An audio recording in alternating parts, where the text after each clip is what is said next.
이제 한 해가 바뀌었어요. 2025. 그리고 기도하시는 일들이 이루어지시고 또 하나님의 그 놀라운 축복 안에서 심령 가운데 또 우리 성령님 안에서 평안하고 복된 시작. 그런즉 너희가 어떻게 행할지를 자세히 주의하여 지혜 없는 자 같이 하지 말고 오직 지혜 있는 자 같이 하여 세월을 아끼라. 때가 악하니라. 그러므로 어리석은 자가 되지 말고 오직 주의 뜻이 무엇인가 이해하라. 술 취하지 말라. 이는 방탕한 것이니 오직 성령으로 충만함을 받으라. 시와 찬송과 신령한 노래들로 서로 화답하며 너희의 마음으로 주께 노래하며 찬송하며 범사에 우리 주 예수 그리스도의 이름으로 항상 아버지 하나님께 감사하며 그리스도를 경외함으로 피차 복종하라. 세번역 성경에서는 단락을 어떻게 나누느냐 하면 21절 말씀은 그 다음 단락으로 넘어가요. 그래서 사실 오늘 말씀도 사실은 20절까지가 본문이 되겠습니다. 15절에 맨 처음에 어떻게 시작이 되느냐 하면 그런즉 너희가 어떻게 행할지를 자세히 주의하여 지혜 없는 자같이 하지 말고 오직 지혜 있는 자같이 하라. 이렇게 이제 말씀하고 계십니다. 그런즉이라고 하는 것은 앞에 있는 내용을 언급을 하는 거잖아요. 앞에 어떤 내용들이 있기 때문에 어떻게 행할지를 자세히 주의해서 지혜 없는 자같이 하지 말고 지혜 있는 자같이 하며 그랬어요. 그럼 앞에 있는 내용들이 뭐냐? 앞에 있는 내용들을 통해서 우리는 어떻게 행할지를 알아야 된다. 그리고 지혜 있는 자와 같이 해야 된다라고 하는 거죠. 그죠? 그럼 앞에 있는 내용들을 우리가 조금 보면 앞에 있는 내용들이 4장부터 시작해가지고요. 맨 처음에 옛사람과 새사람이 나옵니다. 여러분들은 옛사람입니까? 새사람입니까? 우리는 어떤 사람이죠? 우리는 새사람이죠. 아직도 새사람이 안 되신 분 계세요? 아직도 새사람이 안 되신 분 계시면 이제 구원을 받으시고 이제 새사람이 되어야 되는 것입니다. 그런데 이제 우리 옛사람은 어떻게 됐어요? 우리 옛사람은 십자가에서 못 박혀 죽었죠. 우리는 우리 옛사람을 이렇게 교정할 수 없어요. 우리 이렇게 죄성을 가진 인간, 그죠? 아담으로부터 물려받은 이 인간은 교정해가지고 어떤 종교적인 힘으로 이 사람 좀 더 나은 사람으로 개과천선시키려고 하나님 하지 않았어요. 왜 그러죠? 죄는 심판받고 죽어야 되기 때문에 그렇습니다. 그죠? 그래서 옛사람은 십자가에서 예수 그리스도와 함께 죽은 것입니다. 그렇게 해서 우리는 이제 예수 그리스도의 생명으로 새 사람이 됐어요. 자, 그럼에도 불구하고 우리가 이 세상을 살아가면서 여전히 옛사람처럼 살려고 하고 있기 때문에 사도 바울은 여기 옛사람을 벗어버릴 것을 말씀하고 새 사람을 입을 것을 말하고 있습니다. 그래서 24절에 보면 하나님을 따라 의와 진리의 거룩함으로 지으심을 받은 새 사람을 입으라. 그래서 우리가 육신을 갖고 있고 아직 완전한 구원에 이르지 못했기 때문에 이 육신적인 것들이 계속 나오거든요. 이와 같은 것들을 벗어버리라 이렇게 말하고 있고 우리가 이방인으로 있을 때의 이 옛사람, 이방인의 성향, 하나님 없이 살아왔던 이와 같은 것들, 그런 어떤 그 유전적인 본성들, 이와 같은 것들을 벗어버릴 것을 말씀하고 계세요. 더러운 옷을 계속 입고 있을 때 가장 불편하죠. 식당에 갔는데 뭐 간장이나 고추장이 막 묻었어. 그것 입고 예식장에 갈 수 있을까요? 가시나 보다. 말이 없으신 거 보니까. 그럴 때는 어떻게 해야 돼요? 그걸 벗어버리고 다른 옷으로 갈아입는, 새 옷으로 갈아입고 가는 건데, 여기 이제 어쨌든 새 사람을 입을 것을 권면하고 있습니다. 그 다음에 또 대조되는 것이 뭐가 있느냐 하면 불순종의 아들들이 나오고 사랑을 받는 자녀들이 나옵니다. 여러분, 우리가 전에는 어땠습니까? 우리가 전에는 하나님의 진노를 받아야 되는 불순종의 아들들. 이 불순종의 아들들은요, 여기 보면 그 5장에 보면 여러 가지 이런 그 추악하고 어떤 음행적인 것, 탐욕, 이런 이 말에 대한 문제, 그리고 어떤 이런 하나님에 대한 태도, 이와 같은 것들에 대해서 많이 나와요. 그런데 하나님의 진노가 불순종의 아들들 가운데 나타나는데 우리는 어떤 자녀들이냐? 우리는 사랑을 입은 자녀들이다. 그리고 성도들이다. 이렇게 말씀하시는 것을 보게 됩니다. 여러분, 우리가 하나님의 자녀라고 하면 누구를 닮아야 됩니까? 아버지를 닮아야죠. 그죠? 자녀가 아버지를 닮는 거예요. 이거는 모든 뭐 임상이라든지 어떤 그 전문가들이 다 그렇게 말을 해요. 보통 때는 잘 모른대요. 그런데 자녀들이 뭐 이렇게 예를 들어 가지고 우리 보성형제가 이제 결혼을 했어요. 잘 살다가 여러분 먼저 결혼하신 분들 부부간에 저는 우리 부부는 한 번도 안 싸워봤어요 하신 분 계세요 혹시? 저는 그런 분들 있다고 한 번씩 들었는데 믿어지지가 않더라고요. 우리 부부는요 한 번도 싸워본 적이 없어요. 그런 이야기 하더라고요. 그래서 제가 볼 때 야, 저게 가능한가? 그런데 부부 싸움이 생겼어요. 그럼 부부 싸움이 생기면 뭐가 나올까요? 본성? 유전자가 튀어나와요. 누구의 유전자? 네, 유전자. 제가 이 강의를 들어서 배운 내용이에요. 어떤 강의를 듣다 보니까 표현이 너무 기가 막혀서 유전자가 튀어나온대요. 근데 이 유전자가 뭐냐면 어렸을 때 부모로부터 영향받은 그것이 튀어나온다는 거예요. 부모님이 어떻게 했느냐라고 하는 그것이 자기도 모르는 순간 그게 나온대요. 희한하죠. 그 강사가 유전적인 것으로 표현하더라고요. 그런데 이것은 누구 탓할 이런 것도 아니고 그 유전자가 나온다는 거예요. 유전자는 내가 바꿀 수 있어요? 없어요? 없어요. 그냥 나오는 거예요. 그러니까 부모들이 어떻게 해야 돼요? 지금 우리 결혼 안 하신 처녀총각들 잘 들으세요. 자녀를 낳고 키울 때 좋은 유전자 계속 심어주세요. 무슨 말인지 알죠? 좋은 유전자 심어줘야 돼요. 저도 결혼하기 전에 이런 것 좀 가르침 받았으면 지금 이렇게 힘들지 않았을 건데. 이 좋은 유전자를 계속 심어주세요. 왜? 우리의 자녀들이 어려움 생길 때, 급박할 때 본능적으로 유전자가 튀어나온다는 거예요. 근데 우리는 사랑을 받는 자녀잖아요. 우리의 유전자가 새로 생겼어요. 세상 사람들은 그렇다 치더라도 우리는 이 새로운 유전자. 그래서 교회에서 자라는 자녀들은 좀 다르죠. 저는 그렇게 믿어요. 교회에서 자라는 자녀들 다르다. 멀리 갔다가도 결국은 돌아온다. 그리고 그 안에 정말 성령님이 계시면 하나님을 두려워하고 경외할 수밖에 없다. 그리고 그렇게 산다.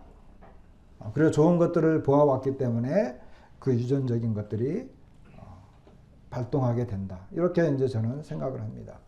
어쨌든 우리는 하나님의 사랑을 받는 자녀가 되었고, 그리고 하나님을 본받는 자가 될 것을 권고받고 있어요.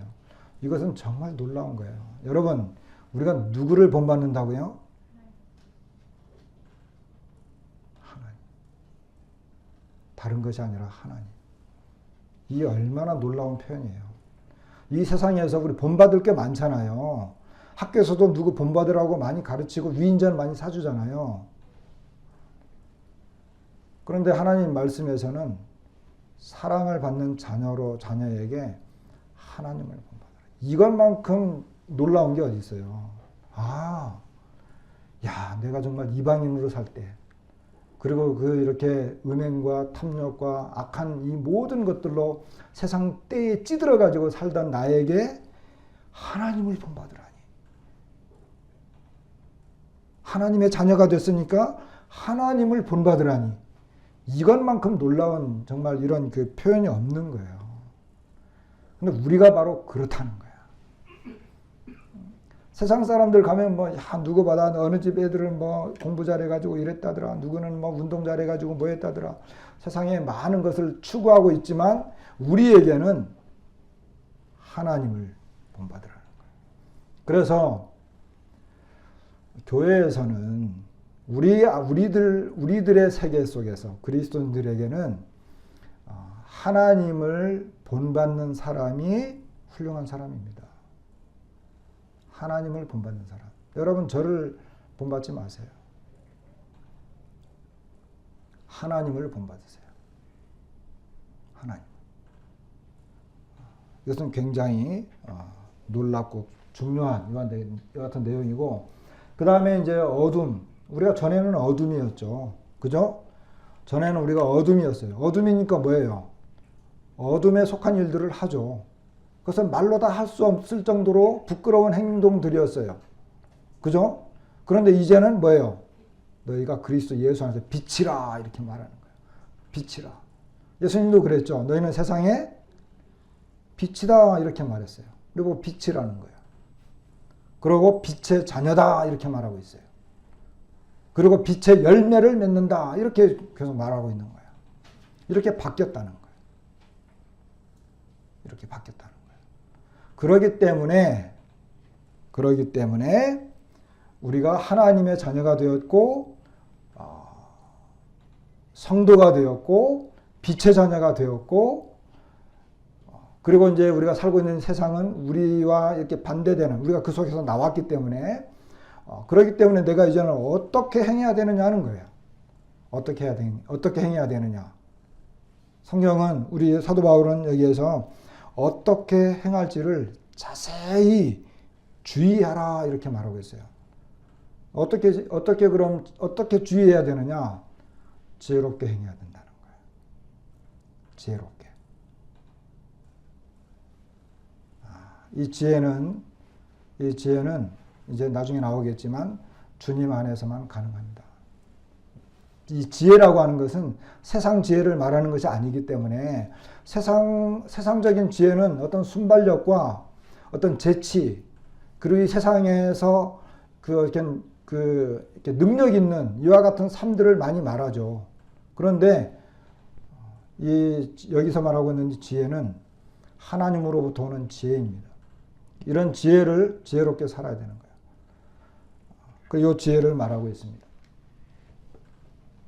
자, 첫 번째로 이제 세월을 16절에 보니까 세월을 아끼라 그랬죠.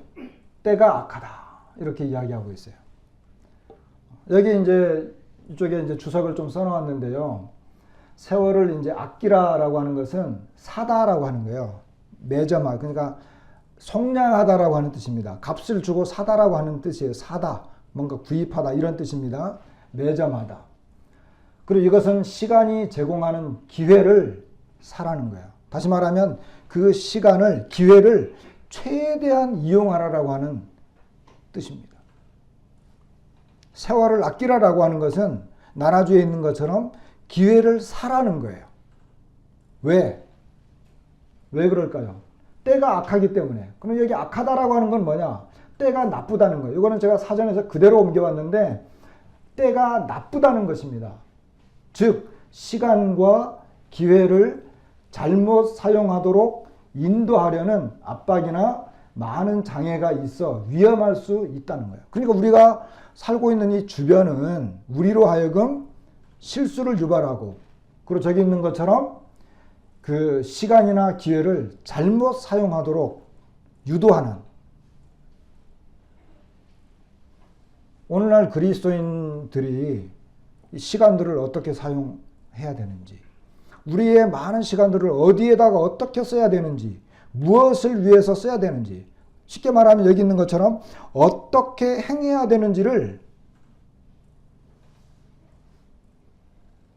알면서도 그렇게 할 수 없도록 압박하는 것들이 우리 주변에 너무나 많다는 거예요. 그러니까 의도적으로 내가 그 기회를 활용해야 되는 거예요. 여러분, 가만히 있으면, 저절로 있으면, 그냥 그대로 조용히 있으면 뭔가 내가 하나님을 섬길 수 있는 기회가 오는 게 아니에요.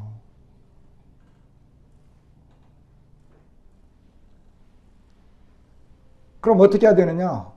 그것을 그 기회를 내가 이용하라는 거예요. 뭐 쉽게 예를 들면 예배당에 오면 뒷짐지고 가만히 둘러보면서 있을 그런 게 아니죠. 아주 쉬운 예를 들면 내가 해야 될 게 많이 있어요. 뿐만 아니라 가정에서도 그렇고 직장에서도 그렇고. 그러므로 그리스도인들은 생활에서 해이해져서는 안 되며 언제나 그러한 압박이나 장애를 극복할 수 있도록 노력해야 한다라고 하는 거예요. 이것은 적극적이고 긍정적인 태도입니다. 기회를 살아라고 하는 것은. 왜냐하면 우리가 자칫 잘못하거나 약간 방심하면 우리로 하여금 악한 일을 하도록 하는 것들이 주변에 너무 많다는 거예요.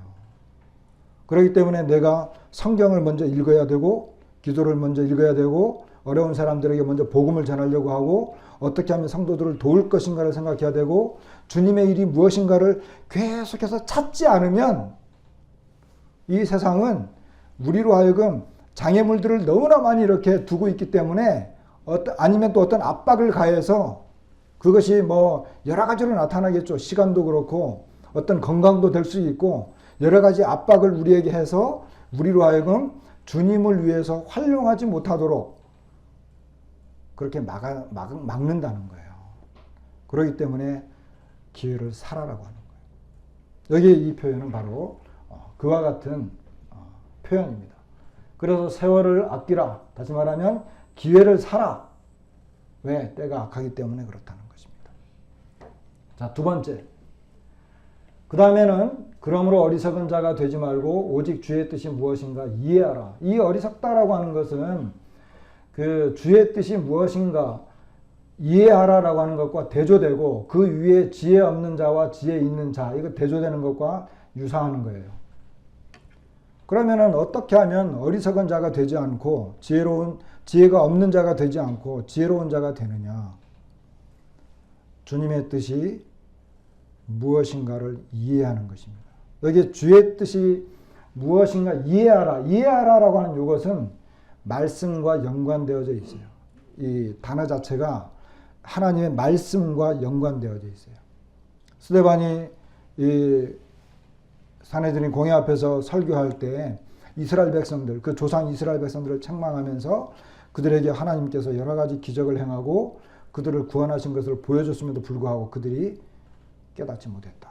깨닫지 못했다라고 하는 것이 바로 이 단어인데 주님의 뜻을 이해하는 것. 다시 말하면 하나님께서 나에게 말씀하시는 것이 무엇인지 하나님께서 원하시는 것이 무엇인지를 올바로 통찰하는 것. 이와 같은 것들이 필요하다는 것입니다. 이게 지혜죠. 여러분 지혜가 뭡니까?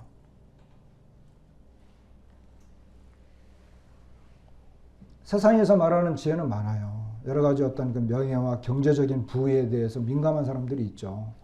부동산을 활용을 잘한다든지 장사를 잘하는 지혜로운 사람들. 뭐 그런 사람들을 뭐 탓하는 건 아니지만 성경에서 말하고 있는 그리고 우리가 추구해야 되는 것은 주님의 뜻입니다. 하나님의 말씀을 깨닫는 능력입니다. 하나님의 말씀이 깨달아져야지 하나님의 뜻을 따라서 살아갈 것 아닙니까? 특별히 우리 교회는 바이블 타임을 하고 있어요. 이제 올해부터는 수요일과 금요일 날 지난번에 말씀드린 것처럼 그 바이블 타임을 가지고 교제할 것입니다. 수요일에는 그때까지 읽은 말씀을, 금요일에는 또 수, 목, 금 이렇게 읽은 말씀을. 금요일은 좀 편하겠죠. 분량이 좀 적고 그렇지만 기도 시간이 있기 때문에 그럴 수 있어요. 그렇게 하다가 이제 또 허락이 되면 수요일 날 뭐 또 다른 엠마오라든지 또 다른 것을 우리가 할 수 있지만 지금은 바이블 타임을 좀 했으면 좋겠어요. 왜? 제가 쭉 보니까 연말로 쭉 올수록 이게 점점 느슨해지는 것 같더라고요. 적어도 그리스도인이라고 한다면, 아니, 가령골 교회 성도님들은 1년에 몇 번? 1년에 한 번은 성경을 읽읍시다라고 하는 거예요. 성경을 안 읽는 그리스도인, 성경을 모르는 그리스도인, 기독교가 점점 연약해지고 활성화되지 못하는 이유는 성경을 모르기 때문에 그래요. 말씀을 모르기 때문에, 주님의 뜻을 모르기 때문에 계속 약해지는 거예요. 우리 아이들에게도 제가 정말 간곡히 계속해서 이야기하는 게 말씀을 보라는 거예요. 어떤 전반적인 기독교적인 그런 내용들은 알아요. 표현도 뭐 그런 표현들을 하고. 근데 정작 이 말씀을 얼마나 아느냐라고 하는 게 굉장히 중요해요. 성경 자체를 아는 거죠. 그렇게 해서 이제 그 교재를 우리가 이제 할 건데, 수요일이나 금요일에는 그 바이블 탐에 보면 그 뒤에 그 오늘 읽은 그 말씀에서 가장 그 이렇게 기억에 남는, 감동되는 그런 말씀을 적으라는 난이 있어요. 그리고 또 이렇게 질문하는 난이 나와요. 질문하는 난. 거기다 다 적으세요. 그리고 맨 밑에 이제 또 감사하는 난이 나오거든요. 거기도 적을 수 있으면 다 적으세요. 바이블 타임 뒤에 다 적으세요. 그렇게 해서 수요일 날 교재 시간이 되면 그 중에 하나를 찝으세요. 내가 이번 수요일 날 교재는 이걸로 해야지 하고 딱 그 한두 구절 적었을 거 아니에요? 한두 구절.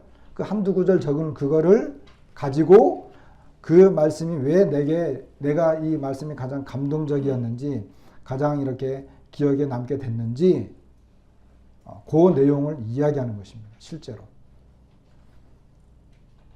특별히 우리 형제님들은 가급적이면, 우리 형제님들은 이렇게 표현의 기회가 많이 주어지기 때문에 어떤 본문을 다 읽었으면 그 본문이 말하고 있는 주제가 무엇인지,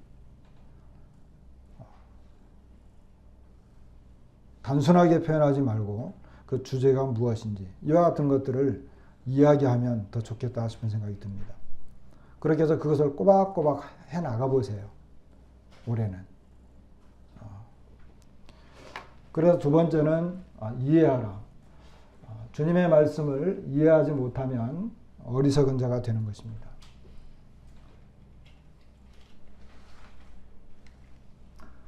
자, 세 번째, 술 취하지 말라. 이는 방탕한 것이니 오직 성령으로 충만함을 받으라. 성령으로 충만함을 받으라. 오늘 이제 어떻게 보면 여기 몇 가지가 나오는데 그 중에서 요 세 번째 표현, 오직 성령으로 충만함을 받으라가 우리에게 핵심 포인트입니다. 뭐 다른 거 다 연관되는 전체적인 주제이지만 요 내용이 이제 오늘 우리가 핵심적으로 좀 보아야 되는, 왜? 올 한 해를 어떻게 지낼까? 우리 성도님, 우리 교회에서 필요한 게 뭔가? 이것을 좀 생각을 하면서 요 내용을 좀 생각을 했어요. 성령으로 충만함을 받으라. 자, 따라서 해보세요. 오직. 다시 한번. 오직. 성령으로 충만함을 받으라. 예, 성령으로 충만함을 받으라. 여러분, 성령 충만할 때가 있었죠. 삶 가운데. 자, 보통 이게 성령 세례라고 하는 것이 이제 기독교에서 이제 좀 이렇게 약간의 그 20세기 들어가지고 약간 이렇게 혼동이 있는, 특히 이제 오순절 계통의 사람들 때문에 약간 혼동이 되지만 우리가 알고 있는 성경의 진리는 분명해요. 성령 세례라고 하는 게 있고 성령 충만이 있어요. 오순절 계통 사람들은 성령 세례를 구원받은 다음에 일어나는 또 하나의 어떤 그 영적 능력이다 이렇게 표현하는데 우리는 그렇게 보지 않죠. 성령 세례는 내가 예수 그리스도를 믿을 때 성령님이 오시죠. 그렇잖아요. 내가 예수 그리스도를 믿을 때 성령님이 임재하세요. 이걸 성령 세례라 그래요. 성령 세례의 목적은 한 몸에 연합시키는 거예요. 모든 이 한 몸, 다시 말하면 그리스도의 몸이라고 하는 이 몸에 동일한 성령이 믿는 사람들에게 와서 한 몸으로 연합시키는 것이 목적이에요. 성령님이 오신 목적. 연합의 목적이 있어요.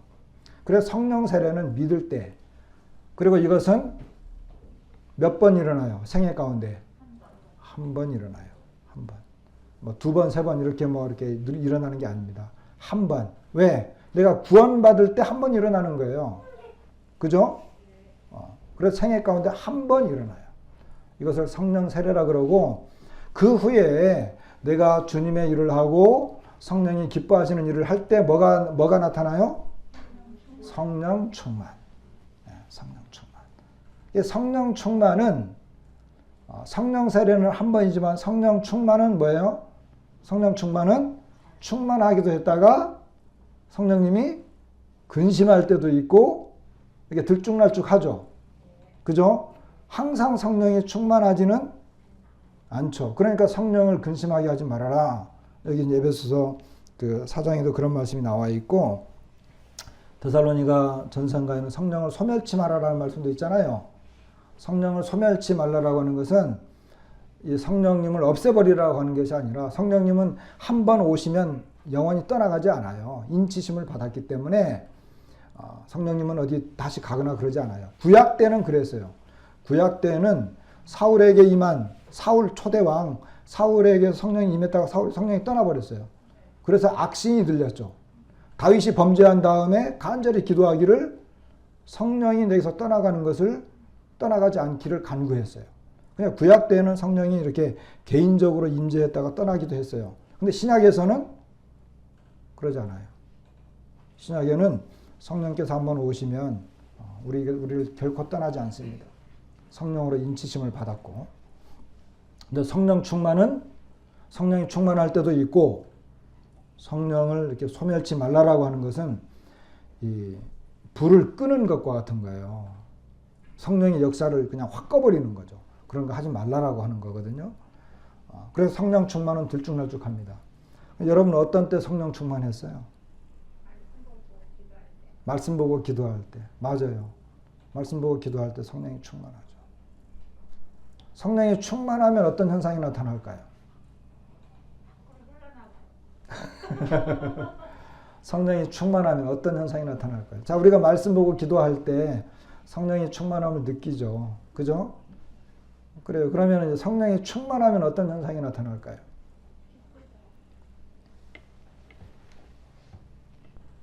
자, 사도행전 4장에 보면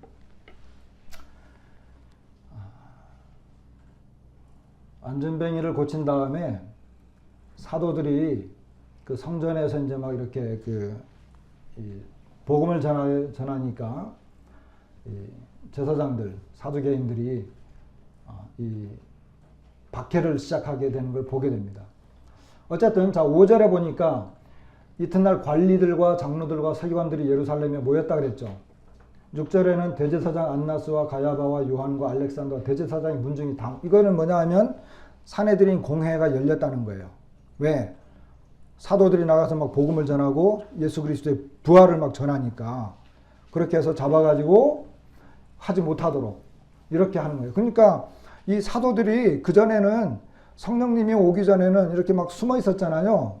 그러다가 이제 오순절날 성령님이 오신 다음에 복음을 막 전했어요. 담대하게 나가서 복음을 막 전한 거예요. 그러니까 이제 사장이 와서 이제 박해가 시작됐단 말이에요. 근데 이 사내들인 공회는 어떤 존재예요? 사내들인 공회는 여기 나와 있는 이 사람들이 다 예수님을 십자가에 못 박아 죽인 장본인들이에요. 그죠? 예수님을 십자가에 못 박아 죽인 장본인들이 이제 그 예수님을 따르는 사람들을 다시 붙잡아 온 거예요. 그러니까 여러분 우리 같으면 어떻게 하겠어요? 우리 같으면 어떻게 하겠어요?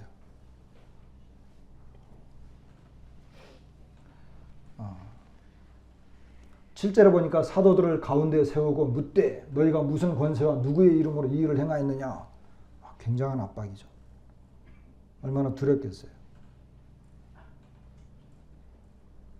코로나 걸렸다고 공무원이 뒤에 와가지고 이렇게 쳐다만 봐도 덜덜덜덜 떨고 있는 우리들과 비교하면 얼마나 다르냐는 거예요. 이 사람들은 지금 최고 권력기관 앞에 서 있는 거예요. 자기의 주인, 주님을 못 박아 죽인 장본인들 앞에 서 있는 거예요. 거기서 신문 받고 있는 거예요. 아차하면 똑같은 대접을 받겠죠.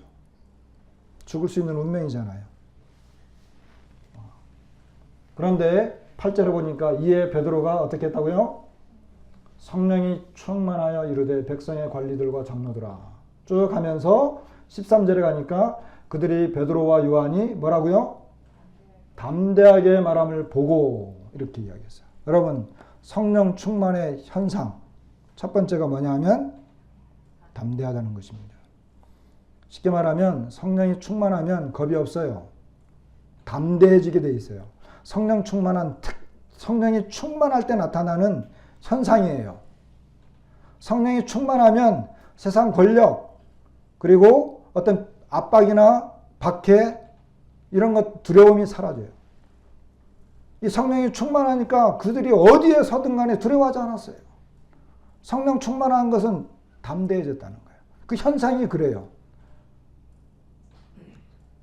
주님을 복음을 전하거나 어떤 그리스도의 말씀을 증거할 때 입이 꽉 막혀가지고 덜덜덜덜 무서워하고 사람 만나는 거 두려워하고 성령이 충만한 게 아니에요.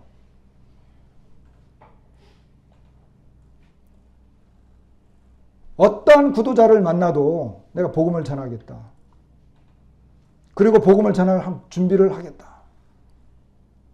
성령 충만의 두드러진 특징이 하나가 바로 이 담대하다라고 하는 거예요. 그런데 예수님 이야기하는 걸 예수님 꺼내지도 못해. 그럼 이게 뭐예요? 그래서 성령 충만의 첫 번째, 담대하다. 이거는 제가 담대하십시오 할 필요가 없어요. 뭐라고 하면 돼요? 여러분 담대하세요. 이렇게 말할 필요도 없어요. 권면할 수는 있겠죠. 사도 바울이 이 디모데에게 말한 것처럼 너는 두려워하지 말고 담대해라 라고 그랬잖아요. 내가 옥에 갇혀 있는 것 두려워하지 말아라. 그럴 수는 있지만 성령이 충만하면 이 현상은 저절로 나타난다는 거예요. 왜? 성령께서 그렇게 하니까.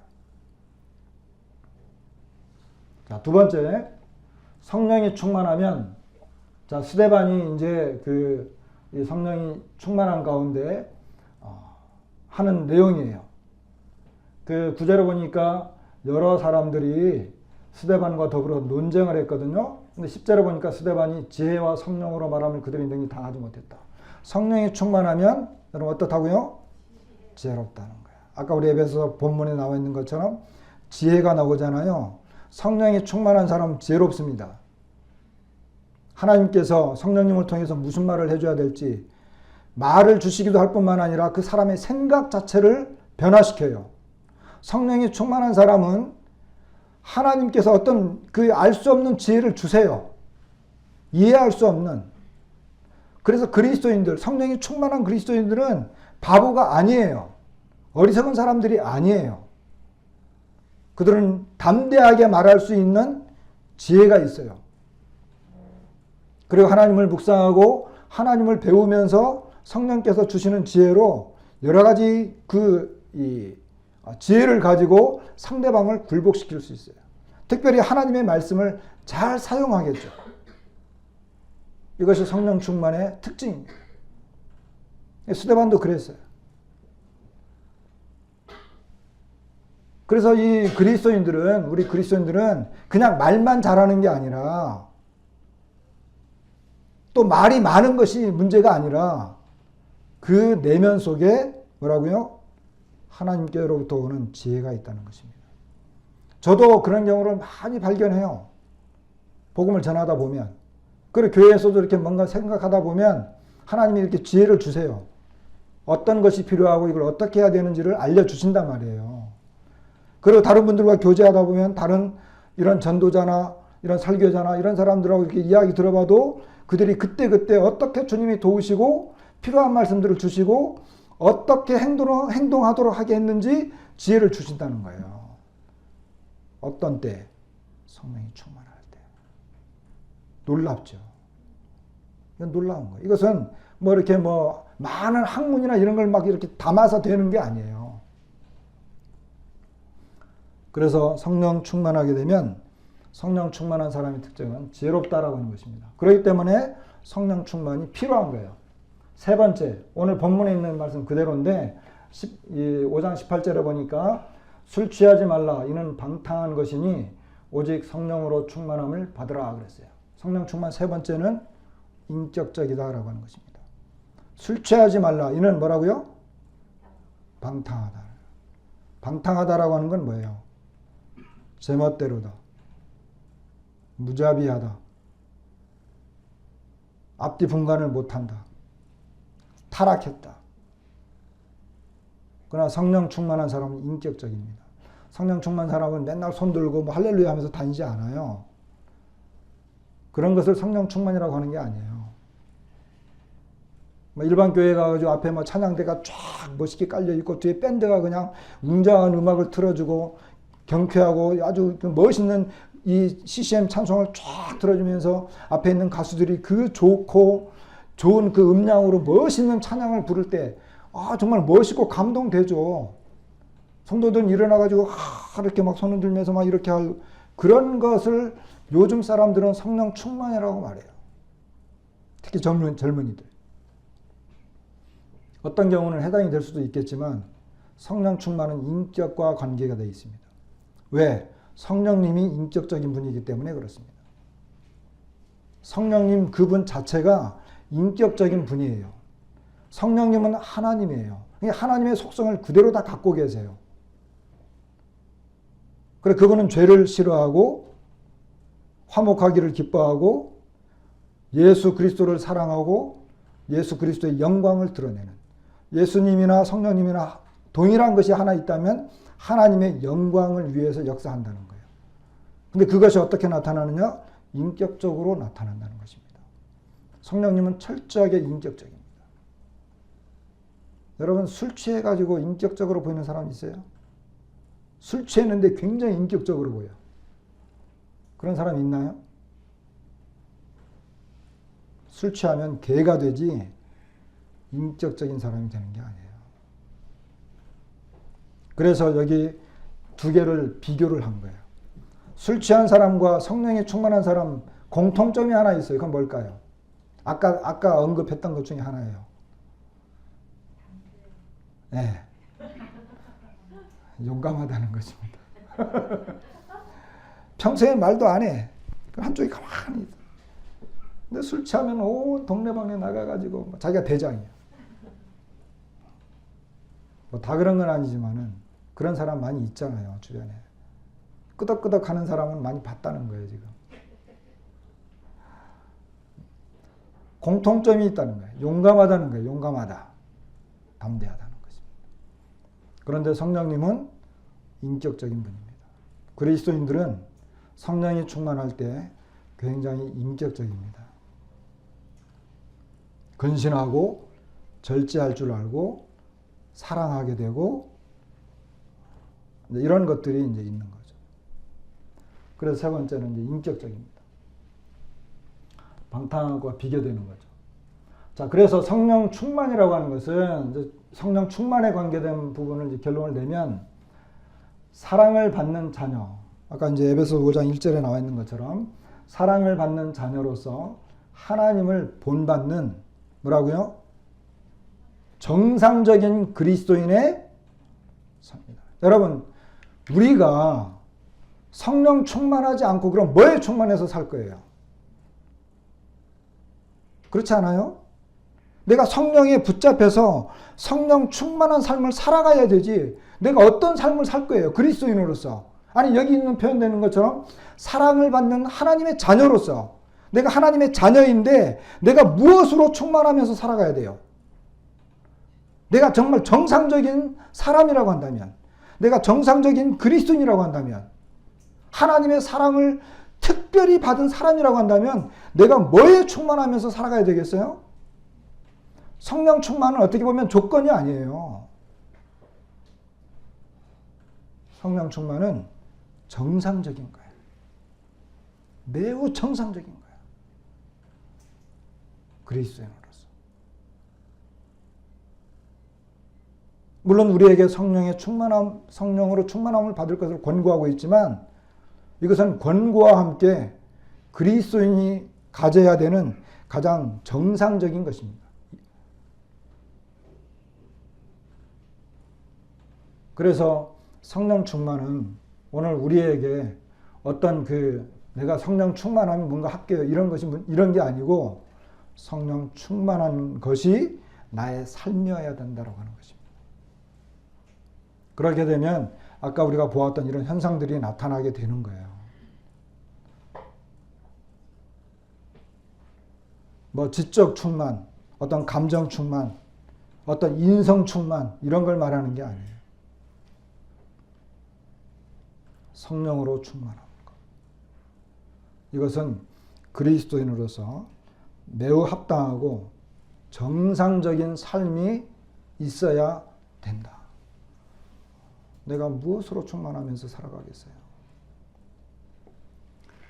자, 그 다음에 이제 오늘 본문에서 나와 있는 네 번째 우리에게 권고하고 있는 것은 찬송하라라고 하는 거예요. 찬송하라. 뭐 성령 충만과도 연관되어 있는 것이지만 구분해 놓으면 19절에 보니까 시와 찬송과 신령한 노래들로 서로 화답하며 너희의 마음으로 주께 노래하며 찬송하며.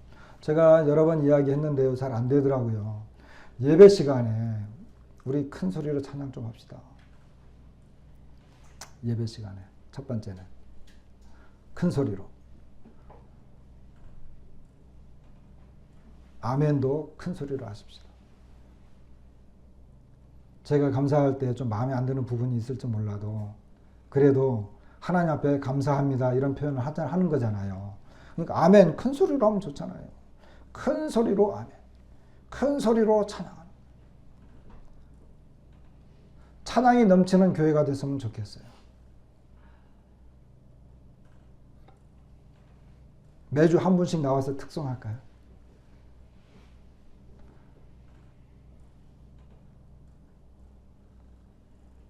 자기가 특송을 하면 성도들에게 오히려 민폐를 끼친다는 사람이 있어요. 그래도 할까요? 자매님들 또는 형제님들, 청년들 이렇게 한 번씩 나와서 매주 또는 격주 교회에서 계속 이렇게 찬양이 울려나는. 여러분 찬양은요 기적을 일으켜요. 찬양은 일단 우리 마음의 기적을 일으켜요. 우리 마음의 기적. 그죠? 마음의 찬양을 계속하면. 저도 집에서 찬양을 이렇게 듣고 이렇게 요즘은 앰프 스피커 이렇게 블루투스 스피커들이 좋은 것들이 있잖아요. 그래서 좋은 찬양 이렇게 들으면 세상 노래 듣는 것보다 훨씬 마음의 변화가 좋죠. 따뜻해지고. 그리고 찬양은 내가 고통받을 때, 힘들 때, 즐거운 일이 있을 때 성경에서는 찬양하라고 했지만 고통스럽고 힘들 때는 기도하라고 그랬고 즐거운 일이 있을 때는 찬양하라고 했지만 어렵고 고통당할 때도 찬양하는 것입니다. 바울과 실라가 빌립보 감옥에 갇혔을 때 뭐 했어요? 찬양했잖아요. 그러니까 옥타가 움직이고 지진이 막 일어나고 감옥문이 다 열려버린 거예요. 기적이 일어나는 거예요. 뭐가? 찬양이.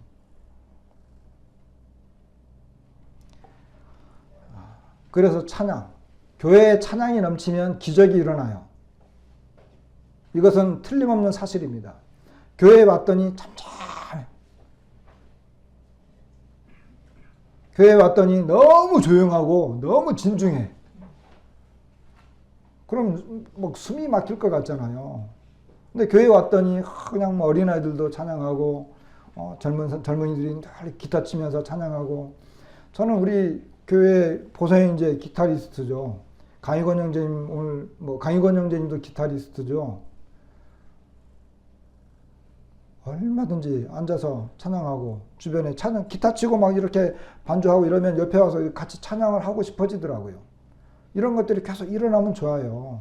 그러면 기적이 일어나요. 주일학교 여기 아이들 있는데 아이들도 여기 데려와서 기타 치면서 이 찬양을 불러볼까 하면서 기타 치면서 찬양하고 피아노 치면서 찬양하고. 찬양하라. 그래서 여기 시와 찬송과 신령한 노래들로 서로 화답하라 그랬잖아요. 화답해라. 화답이라고 하는 건 뭐예요? 함께 하라는 거예요. 자, 그 다음에 감사하라 그랬습니다. 범사에 20절에 보니까 범사에 우리 주 예수 그리스도의 이름으로 항상 아버지 하나님께 감사하며, 바이블 타임맨 보면 이 감사란이 제일 많아요. 그래서 범사에 감사할 것이고 항상 아버지 하나님께 감사하라 이렇게 말씀하고 있습니다. 올 한 해 감사하는 한 해, 감사가 넘치는 한 해, 어려워도 감사. 우리 강자옥 자매님이 카드를 하나, 동영상 카드를 보내왔는데 그 카드 제목이 뭔지 아세요? 응? 제목 아시는 분? 그게 감사예요. 그걸 가만히 들으면서 참 감사할 것이 이렇게도 많구나. 어떤 상황에서도 감사하는구나. 중요합니다. 불평하는 사람보다는 감사. 자, 이렇게 했을 때 이와 같은 것들을 우리에게 권면하고 있습니다. 자, 결론을 내리십시다. 가령골 교회 주제 말씀이 뭐라고요? 다 같이 한번 해볼까요? 시작. 오직 성령으로 충만함을 받으라. 이것은 하나님의 자녀로서 정상적인 그리스도인의 삶이다라고 오늘 말씀을 드렸습니다. 이건 특별한 것이 아니라 우리가 정상적으로 살아야 되는, 그렇게 해야 되는 정상적인 삶이다라고 하는 것입니다. 아시겠죠? 올 한 해 저와 여러분 성령 충만해서 정말 지혜롭고 담대하고 복음을 전하고 인격이 넘치는, 찬양과 감사가 넘치는 그와 같은 모임을 이루어서 구도자도 구원받고 또 교회도 하나님께 영광을 돌려드리는 이와 같은 한 해가 되기를 참 간절히 소원하게 됩니다. 잠시 기도드리겠습니다.